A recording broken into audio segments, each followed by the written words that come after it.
कभी तुमने महसूस किया है कि कुछ लोग हमेशा दूसरों पर हावी रहते हैं? लोग उनकी बात मान लेते हैं, उनसे डरते भी हैं और उनकी इज्जत भी करते हैं। जबकि दूसरी तरफ कुछ लोग हमेशा इस्तेमाल हो जाते हैं। उनकी अच्छाई को कमजोरी समझ लिया जाता है, उनकी मेहनत का फायदा कोई और उठा लेता है और अंत में वही इंसान सोचता रह जाता है कि आखिर मुझसे गलती कहाँ हुई।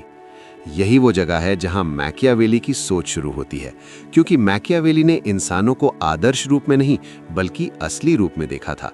उसने समझा था कि इंसान हमेशा नैतिकता से नहीं बल्कि अपने फायदे से चलता है। लोग अक्सर उसी का सम्मान करते हैं जिसके पास शक्ति होती है और उसी को दबाने की कोशिश करते हैं जो कमजोर दिखाई देता है। इसलिए अगर तुम इस दुनिया में सिर्फ अच्छे बनकर जीना चाहते हो तो लोग तुम्हें इस्तेमाल करेंगे, लेकिन अगर तुम समझदारी और मानसिक शक्ति के साथ जीना सीख जाते हो तो वही लोग तुम्हारी इज्जत करने लगते हैं। मैकियावेली की पहली रणनीति यही कहती है कि इंसानों की असली प्रकृति को समझो, क्योंकि लोग अक्सर वही कहते हैं जो अच्छा लगता है, लेकिन करते वही हैं जो उनके फायदे में होता है। अगर तुम इस सच्चाई को नहीं समझते तो तुम हमेशा दूसरों के खेल का हिस्सा बने रहोगे, लेकिन अगर तुम इसे समझ जाते हो तो तुम खेल को देखने लगते हो। मैकियावेली की दूसरी रणनीति है भावनाओं पर नियंत्रण, क्योंकि दुनिया का सबसे आसान शिकार वही होता है जो अपने गुस्से, डर और भावनाओं पर नियंत्रण नहीं रख पाता।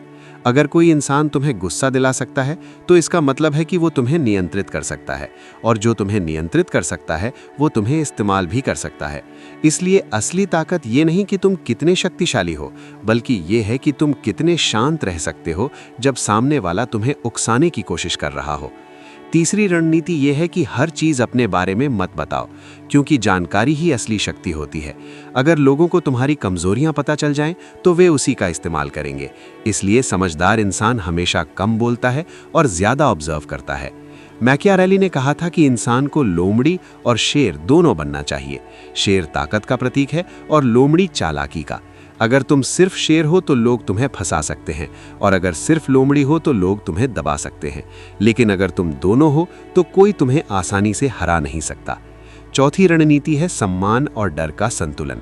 मैकियावेली का एक प्रसिद्ध विचार है कि अगर तुम्हें चुनना पड़े तो लोगों का डर बेहतर है बनिस्बत उनके प्यार के, क्योंकि प्यार अक्सर परिस्थितियों पर निर्भर करता है, लेकिन डर इंसान को सीमाओं में रखता है। इसका मतलब ये नहीं कि तुम्हें क्रूर बनना है, बल्कि इसका मतलब ये है कि तुम्हें इतना मजबूत बनना है कि कोई तुम्हें हल्के में लेने की हिम्मत ना करे। पांचवी रणनीति है अपने इरादों को हमेशा स्पष्ट मत करो, क्योंकि जब लोग तुम्हारी पूरी योजना जान जाते हैं तो वे उसके खिलाफ रणनीति बना सकते हैं। इसलिए समझदार लोग अक्सर अपने इरादों को धीरे धीरे सामने लाते हैं और सही समय का इंतजार करते हैं। छठी रणनीति यह है कि लोगों को यह महसूस होने दो कि वे खुद निर्णय ले रहे हैं, क्योंकि जब इंसान को लगता है कि निर्णय उसका अपना है तो वो उसे ज्यादा मजबूती से निभाता है।